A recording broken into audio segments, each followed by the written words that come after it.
Hi, this is a journey through NYC Religions Television. Welcome to the program. Today, we're going to take a behind the scenes look about how a Journey television got started and how it operates. We're going to do that with interviews with two of our main principals in the program. Brian Finnerty, our executive producer, who's here today. Brian, welcome. Thank you, Tony. On camera this time. That's Usually right. he's waiting. After all this time behind the camera, it's good to finally be there in front of the camera. That's right. Now we get the real truth out of him. And then myself, your host, Tony Carnes. I started out growing up in a little town in Texas. It wasn't as small as Cut and Shoot, but it was pretty small, Mason, Texas. But I visited New York when I was a young kid and even appeared briefly on the Tex Ritter Show, which was a radio show popular in the US at that time, broadcast from one of the hotels in New York. And that was a lot of fun. And I really enjoyed New York and thought, wow, this is my kind of town. I think I'll come back. Well, I did come back for college education and then a reporting career. And so I'm here today. And along the way, I met a very interesting fellow who we talked and really shared a lot of journalistic values together, Brian Finnerty. Brian, where did you come from and how did you get here? Well, I came from a small town called the Bronx, New York, very far removed from Texas.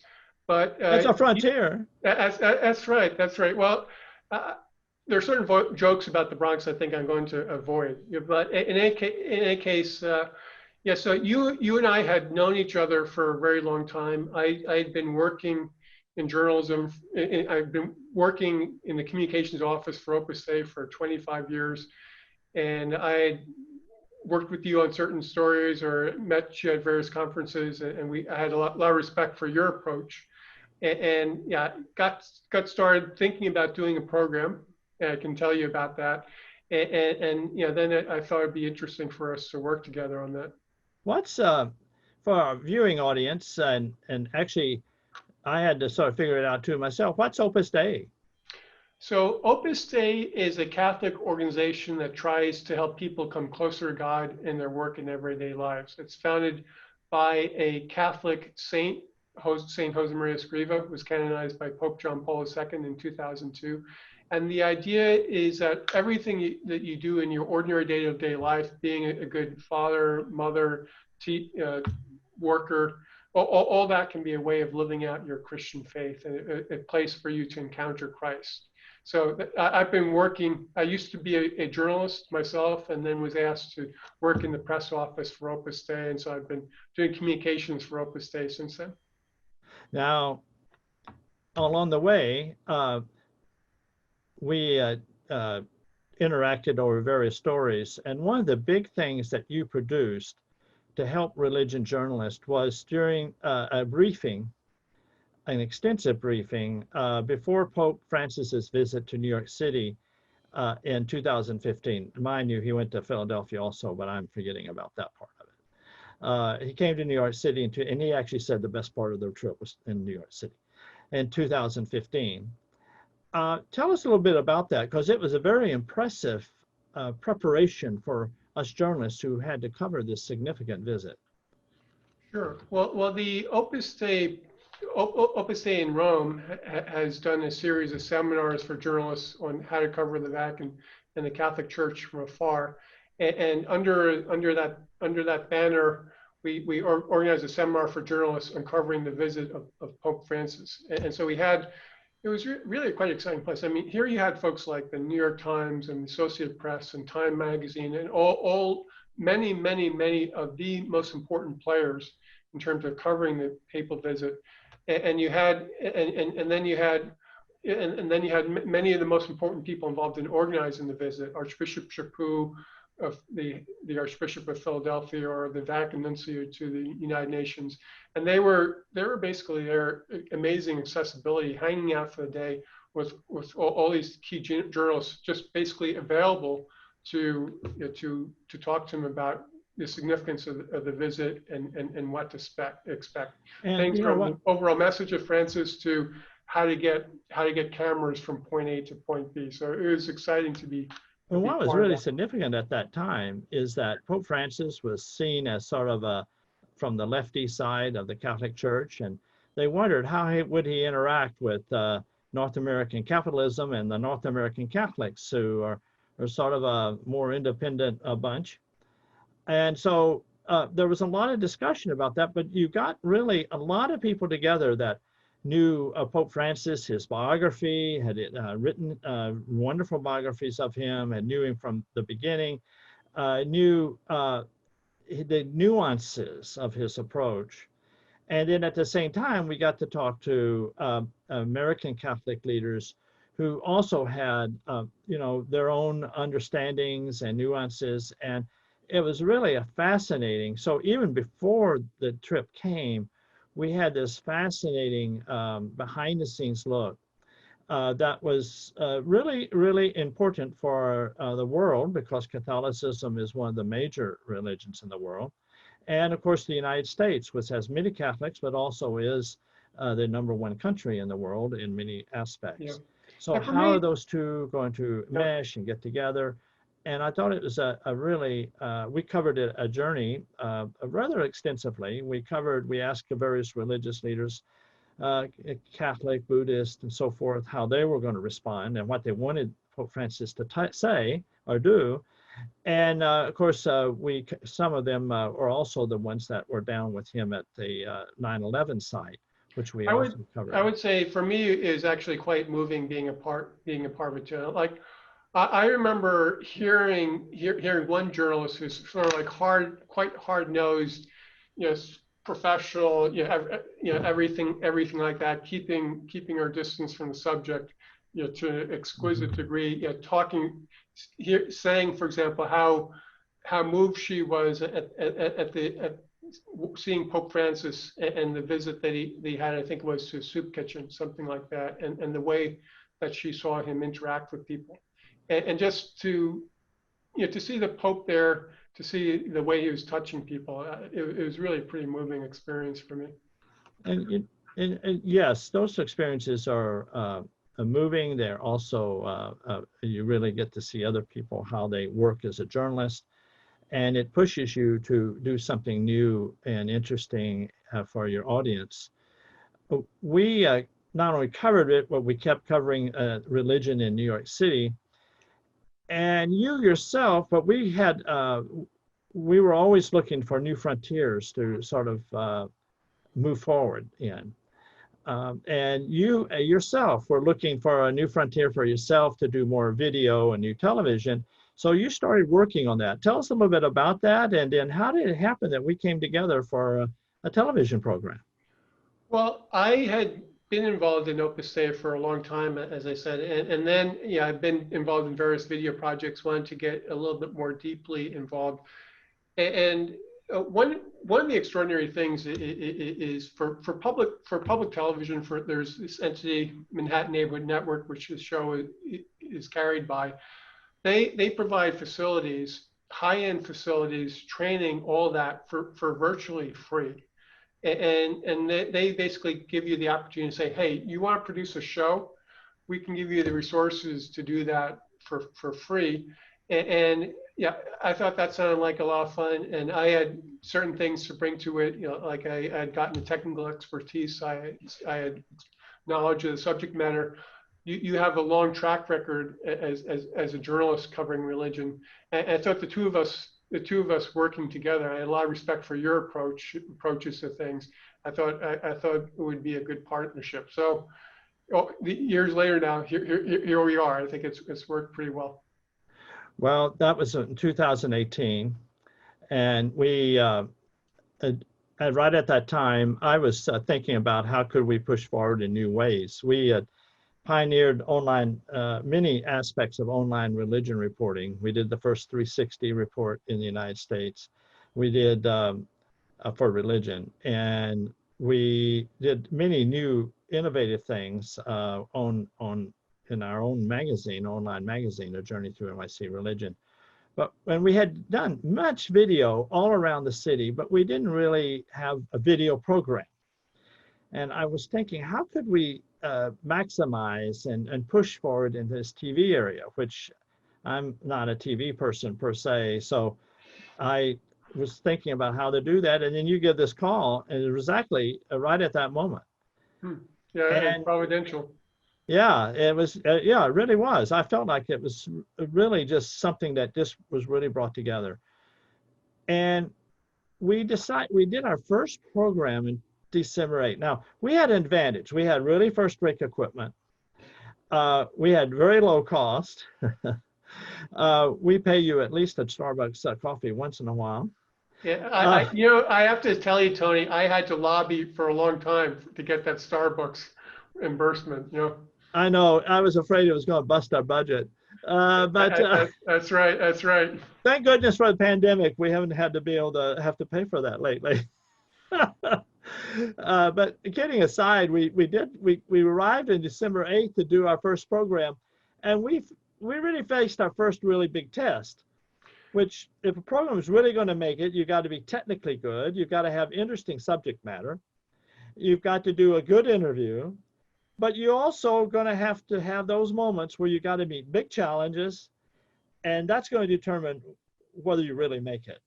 Yeah. So tell us a little bit about that December 8th first showing, which was one of our biggest challenges, right? Yeah, sure. Well, it was for me, it was a pretty stressful day, even before the day got started, because yeah, we had, you know, this is going to be our first show. First time I was producing a real. And by the show. way, we have up to 8 volunteers or so, 8 other people that work with us. Yeah. And Brian is excellent in handling them, but you get them all assembled and coalesced. So this is the first. And so this is our first time, and I have a crew. I have the facilities reserved. I have a crew of about 8 people, volunteers that, you know, who've been through the same class I've been through. It's all set up. Yeah, we had a wonderful program set up with this woman who had written a book about Archbishop Fulton Sheen, who is a really amazing priest, bishop, who was sort of like had been a TV celebrity in New York. He was the biggest thing on TV for a while, as you well know, his background. Mm-hmm. So it's going to be an interview about him. Everything is all set, and then about an hour before the show begins, is set to begin, or taping is set to begin, I get a call from her saying, "Sorry, I have laryngitis. I can't do the show." And I was at Starbucks at the time, waiting to meet you. You were at Starbucks, and we had done all this work on our questions and plotting things out. We had a script and everything like that. And it's like, holy cow, you know, what are we gonna do now? And so then Saturday morning, everybody doesn't want to get up early and to come to the studio. That's right. That's right. And they're going to be grumpy about us calling them. And who are we going to call? Yeah, and who's nearby and who's available? Saturday morning, our time is about to roll in about an hour. So yeah, their person is canceled. So I give a call to Lauren Greene, the religion correspondent for Fox News. That's right. Channel. We started going through our heads, calling everybody we could think of. But you really did direct that well. I give her a call and say, "Hey, Lauren, hey, you know, there's this TV program I'm producing. We'd love to have you on. We'd love to have you on. You know, what do you think?" And she said, "Oh yeah, sure. That sounds like a nice idea, Brian. When would you like to come? Need to come?" Lauren Greene. I say, yeah. For the audience, Brian. Yeah. Lauren Greene is a really notable television reporter for religion on Fox cable network. Yes. And she's had a terrific career. She has books about her life out and all of this types of things. She's a wonderful professional, wonderful lady. But we were asking her to disrupt her Saturday schedule. Yeah, to come I give over, her a call. You reach out, and I reach out and I say, "Hey, Lauren, we'd love to have you on the show. Well, yeah, what do you think?" And she says, "Hey, yeah, sure. That sounds great, Brian. When would you like me to come?" I say, "Well, how about now?" And in the meantime, I'm hearing this, so I'm desperately trying to get a hold of her book online. She has a book called Lighthouse Faith, Yes. and I'm trying to get it from on Amazon Kindle so I can read it on my cell phone, so I know what questions to ask her, Yeah. Yeah. and and start writing a script. And she says, well, I'll just walk over and join you. And she brought her own makeup kit. Uh, she she's really a magnificent professional. And so that was really something that was good for us, that you, our producer, was able to reach out to somebody that would actually make us look good. And like, Yep. we know what we're doing, even though it's really, Yeah. still really knew what we were doing. It was a stressful moment. I mean, yeah, it was, holy cow, how am I going to pull this off? And that was even before the guest canceled. But then she came and it worked through. It worked through fine. And And we if we pulled don't it off. use the time, we have big problems with the studio and the network. So, Yeah, yeah, yeah. You don't want to lose lose your slot. and that program turned out to be really very interesting. One is that you just can't help but really get into her life and in sync, and talking about her great aunts, and talking about how they influenced her life, and talking about her interaction with key It was parts of the city like Times Square, or it was uh, a story about her own spiritual journey, and one of the things that was sort of fun about that is she attributed one person, described one person as almost like a spiritual mother to her. It says woman's name is Kathy Hickey. right. She has something like 8 kids and I don't know 30 grandkids. I forget how many, but yeah, amazing family and just the most gracious, kindest woman that you would ever hope to meet. And she said that this is a woman that she goes to when she needs a little spiritual lift me up. And, and she points that out in a book. And I had actually introduced the two of them when I had invited Lauren Greene to come for lunch at the national offices for Opus Dei with the head of Opus Dei in the U.S. And we had Kathy Hickey, this other woman there as well. So that was I enjoyed reading that in the book.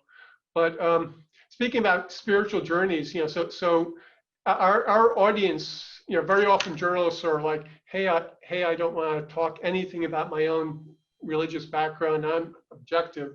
But Tony, why don't you tell us a little bit about your own journey? Well, it started actually in Texas. It went through Switzerland and ended in continuing in New York City. I didn't grow up with any strong spiritual convictions. I thought there was a God, but I was more interested in surfing and hot rodding. And And politics, that was your religion at some point, right? yeah, politics later on, and that became, and I started to see the limitations of all of them, and I went something deeper, and along the way I became a Christian, and that sort of changed my life. It was so surprising to me. So then I thought, well, I've got to figure out what all of I this asked Christian you, stuff. Tony, so what was it that triggered, those steps in that direction? Well, one thing that triggered it was I had a friend who she worked with a campaign. She was the daughter of a very wealthy and notable Texan in Texas, in Dallas, and she also was hoping to find faith in politics and political activism, and but she was also doing drugs at the time, and she sort of went uppers and downers, and then she sort of lost her. She had a meltdown and was screaming, and they locked her into a sound truck so the TV people, news people wouldn't know that happened. And I found out about it, and unfortunately, the time I found out about it, they rushed her to the hospital, and she went into a permanent coma. And I thought, you know what? She had everything going for her. She was a wonderful person. And she wanted to find something higher in life. But politics just let her down. So I started questioning myself about that, and there were several other incidents along the way, because politics can be quite revelatory as you go down the way, and particularly in that time period it was. And like today, I suspect some people out there are involved in some sort of activism, and it may disappoint.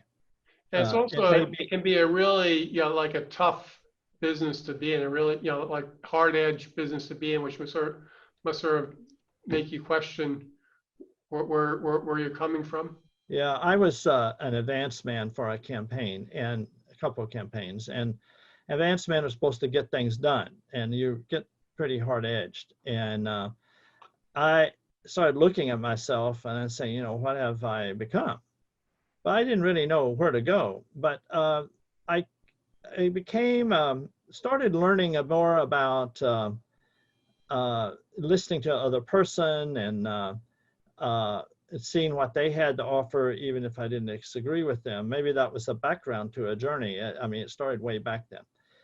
But I eventually end up in New York City, and I end up uh, thinking that the coverage of religion in New York City was deficient in some ways.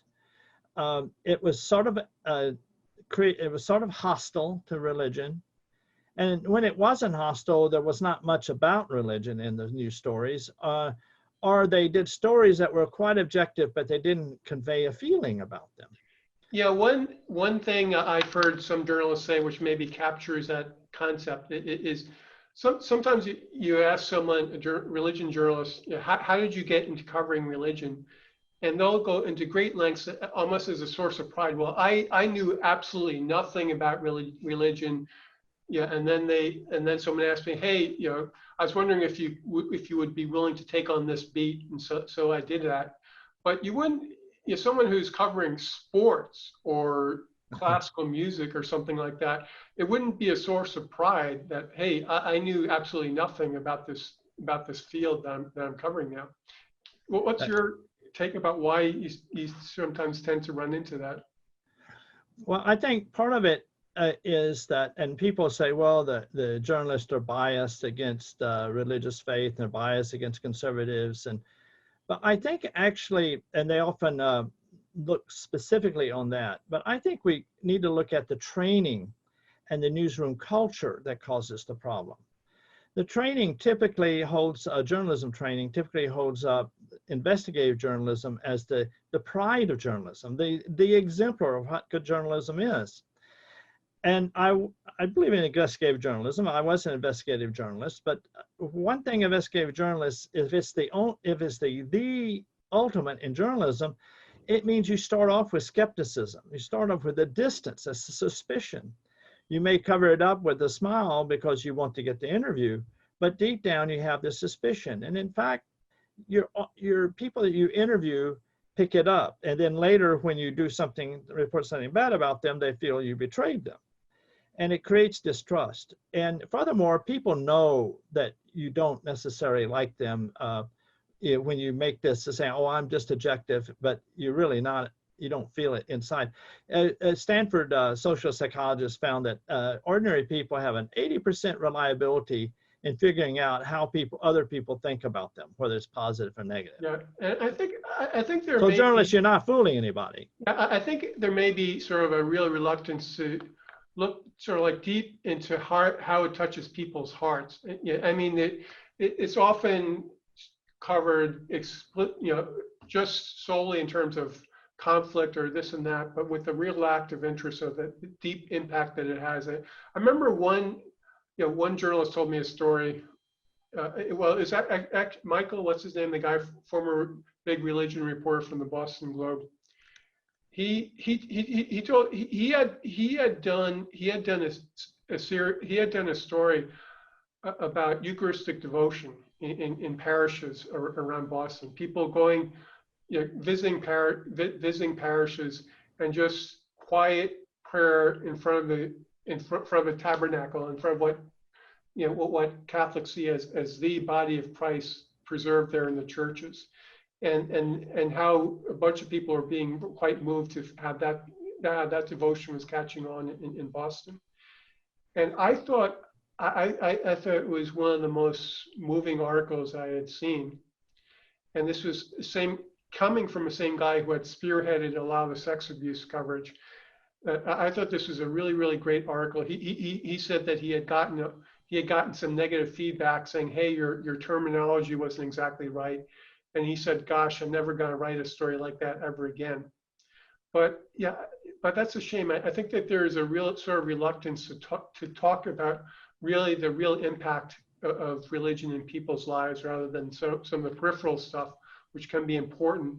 But if you just focus on the peripheral stuff, it's a story missing. Well, we think that a journey that we do a different triangle of you can think what you learn in journalism school is a triangle based on investigative reporting, which is that you start off skeptical, you move to objectivity, and at the end you may have some sympathy or empathy for who you're interviewing. But we flip that. We do a different trinity, you might say. We start off with sympathy and empathy. We say, what can you tell us that's going to move our lives? That's going to give something, even if we don't believe the same way, that you're doing something or invented something or created something that the rest of us would all benefit by knowing about. Then we move to objectivity. That is, we see if it really works like people say. And then if they say they have the greatest youth program in the world, all the religions want to have good youth programs. So we want to cover that. Tony, we're out of time, but is there anything else you want to leave people with about your real hopes for Journey TV? Well, I have a dream that journalists can move to a new paradigm where we bring sympathy and empathy to people first and say, tell us how we can be better people, how our community can be better. Then later we can investigate or whatever. But first, how can we build our communities? Community journalism. Get in the streets, talk to people, live with them. We think we're having some impact. We just got word that we have been finalists for a couple awards, including award for Best Television Magazine Program, which was previously won by 60 Minutes and Good Morning America and Ethics and News Weekly and CBS News. So we'll let you know next month how it goes, whether we won. But at any rate, we thank our staff, we thank you, we thank our audience, and we thank our fellow journalists who have always been quick to help us. And Tony, it's been great working with you too, so thanks.